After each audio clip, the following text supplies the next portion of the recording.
Salut tout le monde, c'est Zarkan. Si vous me suivez depuis un moment, vous savez que sur cette chaîne, j'ai pas mal parlé de films cultes dans une série qui s'appelle Pourquoi c'est culte, dans laquelle je parle principalement des films qui sont devenus cultes dans l'histoire et dans laquelle j'essaye d'expliquer comment ces films-là sont devenus cultes. Et du coup, après 6 épisodes de Pourquoi c'est culte, je me suis dit qu'il serait quand même assez intéressant d'essayer d'expliquer non pas pourquoi un film comme Jurassic Park est culte, mais comment un film X mais comment et surtout pourquoi certains films deviennent cultes, d'essayer de trouver des points communs et des caractéristiques partagées. Bon, déjà, si on se réfère à la bible d'internet, à la source de tout le savoir sur le web, à savoir Wikipédia, on apprend qu'un film culte est un film généralement original ayant acquis un grand nombre de fans dévoués. Bon, une petite recherche sur Google nous permet d'en apprendre un peu plus sur ces films cultes, mais en voyant juste la liste, il est très difficile de trouver un lien apparent entre tous ces films, de trouver donc des points commun entre toute cette liste. Et vous l'aurez compris, c'est un peu le sujet de cette vidéo. Alors c'est à ce moment-là de la vidéo que je lance un petit disclaimer.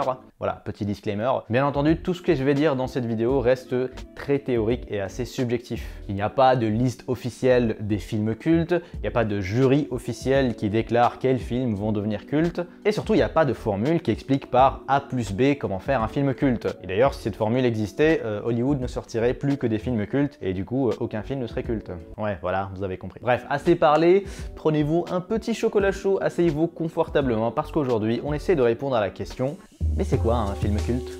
Alors voilà le topo, on va essayer d'analyser 5 caractéristiques généralement communes aux films cultes. Alors il y en a qui sont plutôt extérieures au film, il y en a qui sont propres au film, il y en a qui se recoupent un peu, bref, vous allez comprendre. Et donc sans plus tarder, rentrons dans le vif du sujet. Alors quand on entend le terme film culte, le plus logique ce serait de penser qu'un film culte, c'est un film qui a eu pas mal de succès à sa sortie. Alors ça, c'est vrai dans pas mal de cas, comme Star Wars, Le Seigneur des Anneaux, Retour vers le futur, bref, il y a pas mal d'exemples. Mais bizarrement, en général, c'est l'inverse qui se passe, même si ça peut paraître assez contre-intuitif. Le réalisateur de Donnie Darko, Richard Kelly, a d'ailleurs dit dans un interview qu'un film culte pour lui, c'est un film qui n'a pas eu de succès au départ, qui peut paraître assez étrange. Mais quand on s'y penche un peu plus, on comprend que les gens ont plus tendance à chérir un film qui est entre guillemets sous-coté. Ils sentent que c'est un peu leur devoir de promouvoir et d'aimer ce film qu'ils jugent mériterait beaucoup plus de succès. Et bien souvent, c'est un peu comme ça que certains films deviennent cultes. Et oui, ça peut paraître très étrange pour certaines personnes pour qui un film qui n'a pas eu de succès à sa sortie ne peut pas être un film culte. J'ai déjà lu d'ailleurs parfois la phrase « ça c'est un film culte, mais c'est pas possible, j'en ai jamais entendu parler ». Ce qui est normal de penser ça, mais finalement, c'est pas parce qu'un film est méconnu du grand public qu'il n'est pas culte. Par exemple, à moins qu'on s'intéresse un peu au cinéma, je pense que la plupart des gens n'ont jamais entendu parler du Rocky Horror Picture Show. D'ailleurs, mais moi j'ai entendu parler de ce film il y a genre 1 an. Shame. Et pourtant, de ceux qui connaissent ce film, il n'y en a pas une qui vous dira que ce film n'est pas culte. Bref, juste pour vous dire qu'il y a plein de films considérés comme cultes que vous ne connaissez sûrement pas, et je vous invite à taper film culte sur Google. Vous verrez qu'il y en a pas mal que vous avez peut-être jamais entendu parler. Alors deuxième point qui est aussi un petit peu extérieur au film, c'est que pour qu'un film devienne culte, faut qu'il sorte au bon moment. Parce que bon, derrière le terme film culte se cache en fait un facteur humain. Un film devient culte seulement s'il y a des personnes qui s'y intéressent grandement. Le truc c'est que la société évolue au fil des années et le public est plus ou moins sensible à des sujets très différents. L'un des plus gros exemples de ça, pour moi, ça serait de dire qu'un film comme The Big Lebowski, s'il sortait aujourd'hui, ne deviendrait certainement pas culte. Parce que les gens ne porteraient peut-être pas autant d'intérêt au personnage du dude. Il y a aussi des films qui sont pas sortis au bon moment et qui, à cause ou peut-être grâce à ça finalement, deviennent cultes. C'est en général des films assez violents, assez perturbants pour l'époque, mais qui se font connaître finalement parce que la presse, le public commence à dire attention, ce film est immoral, etc. etc. Tiens, par exemple, je suis sûr que vous avez tous entendu parler de Cannibal Holocaust seulement parce que tout le monde dit que c'est un film hyper gore, hyper violent, avec des scènes très choquantes. Bon, de là à dire que Cannibal Holocaust est culte, je ne pense pas. Mais finalement, la même chose est arrivée à, par exemple, Orange Mécanique et un peu plus tard Fight Club. Quand ils sont sortis, une grande partie de la presse et de la critique cinéma ont dénoncé ces films comme étant extrêmement violents. Surtout parce qu'à l'époque, on n'avait pas l'habitude de voir autant de scènes graphiques, autant de scènes violentes dans les films et des séries. Bon, aujourd'hui, ça nous fait rien du tout, quoi. Et encore une fois, le même schéma se répète. La critique, la presse dénonce un film comme étant immoral, violent, etc. Et du coup, l'intérêt des gens se porte encore plus sur ce film parce que oui, on est des grands gamins, quand on nous dit de pas regarder quelque chose, finalement on va s'y intéresser un peu plus. Ouais, on est tous des gamins.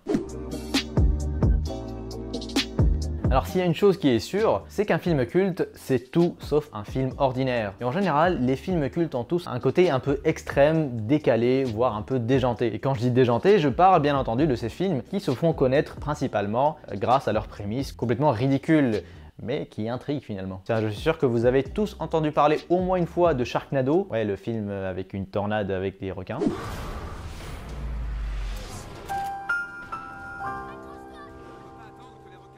Pourquoi pas, ouais. Mais par contre, je suis sûr que très peu d'entre vous ont vraiment vu Sharknado. Non, moi, je l'ai jamais vu.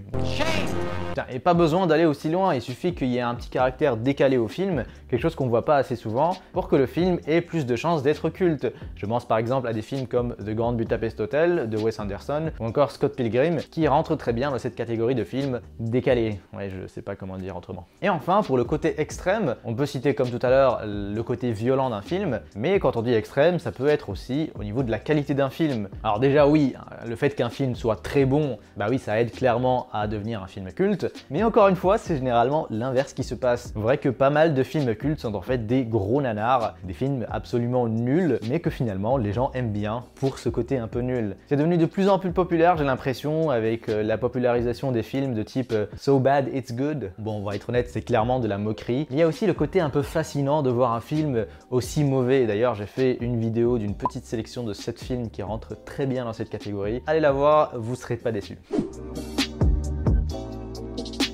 Bon, on va faire un petit test. Si je vous dis lion et cafard, vous me dites sûrement que le lion ne s'associe pas avec le cafard. Bon, après, si je vous demande si Scribe c'est une bonne situation, vous me direz sûrement que vous ne croyez qu'il n'y a pas de bonne ou de mauvaise situation et que si vous devez résumer votre vie aujourd'hui, bon, on va pas le faire en entier, c'est trop long. Alors oui, vous avez compris, la citabilité d'un film. C'est un vrai mot ça? Attends. Donc je disais, la citabilité d'un film, oui c'est un vrai mot, et je trouve une grosse caractéristique des films cultes qu'on retrouve généralement un peu plus dans les comédies, parce que le genre s'y prête plutôt bien. Parce que oui, le fait qu'un film ait pas mal de répliques un peu cultes, des répliques qu'on peut sortir un petit peu comme ça à l'occasion et qui deviennent des blagues entre pas mal de personnes, bah finalement c'est super important, parce que ça permet de faire vivre un film à l'extérieur du cadre début du film, fin du film finalement. Et des fois c'est pas grand chose. On connaît tous le Yippee-Ki-Yay de Die Hard. Et plus récemment, même si vous avez jamais vu Les Gardiens de la Galaxie, vous avez sûrement vu quelque part Je s'appelle Groot, ou I am Groot en anglais.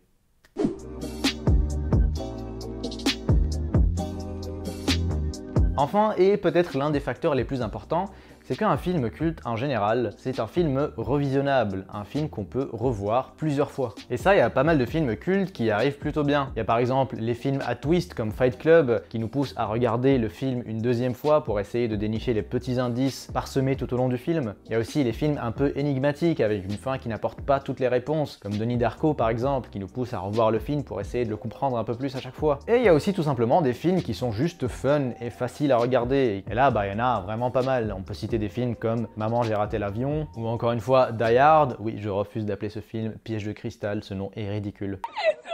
Et enfin, ça peut être un mélange de tout ce que je viens de dire, comme Pulp Fiction par exemple. Et donc pour ce facteur-là, donc la revisionnabilité, bon je pense que ça c'est pas un vrai mot, bah, c'est aussi un facteur qui empêche certains films de devenir cultes alors qu'ils en ont tout le potentiel. Parce que oui, il y a des films qui, même s'ils sont très bons, sont des fois un peu difficiles à regarder, comme par exemple 12 Years a Slave, qui est un très bon film, mais qui traite d'un sujet qui est assez sensible, et en plus le film est assez... Ou pour prendre un autre exemple, La Liste de Schindler, qui en plus de parler d'un sujet pas très gai, est extrêmement long comme film. Il me semble qu'il fait bien plus de 3 heures. Et donc sujet pas très joyeux plus film très long, en général c'est pas très compatible avec culte. Et donc oui, même pour un film aussi bon que La Liste de Schindler, je pense qu'il y a très peu de personnes qui considéreraient ce film comme un film culte. C'était un peu segmenté comme vidéo, mais j'espère vous avoir donné déjà quelques éléments de réponse. Encore une fois, bien entendu, c'est loin d'être une science exacte, et il y a pas mal de films cultes qui ne respectent aucun de ces critères, et des films qui respectent tous ces critères et qui ne sont pas cultes. Et même pour aller plus loin encore, la question peut se poser pour certains films de savoir s'ils sont cultes ou non. Parce que oui, je pense que tout le monde est d'accord pour dire que Star Wars par exemple est un film culte, mais pour un autre film comme Drive par exemple, je pense que tout le monde n'est pas d'accord, certains le considèrent comme culte, d'autres pas du tout. Bon, moi j'ai un petit avis sur le sujet. Bref, en tout cas, moi je trouve le sujet très intéressant. J'ai l'impression que la notion de film culte est de plus en plus présente aujourd'hui, sûrement avec la popularisation du cinéma et son intégration de plus en plus grande à la pop culture. Bon, en tout cas, je sais pas si vous êtes d'accord avec moi sur ce que je viens de dire, donc n'hésitez pas à me dire en commentaire si vous êtes plutôt d'accord avec moi ou si au contraire vous pensez que je dis de la merde. C'est possible aussi. En tout cas, et comme d'habitude, si cette vidéo vous a plu, n'hésitez pas à vous abonner pour ne pas manquer les prochaines et à liker la vidéo. Sur ce, je vous laisse et je vous dis à bientôt pour de nouvelles vidéos.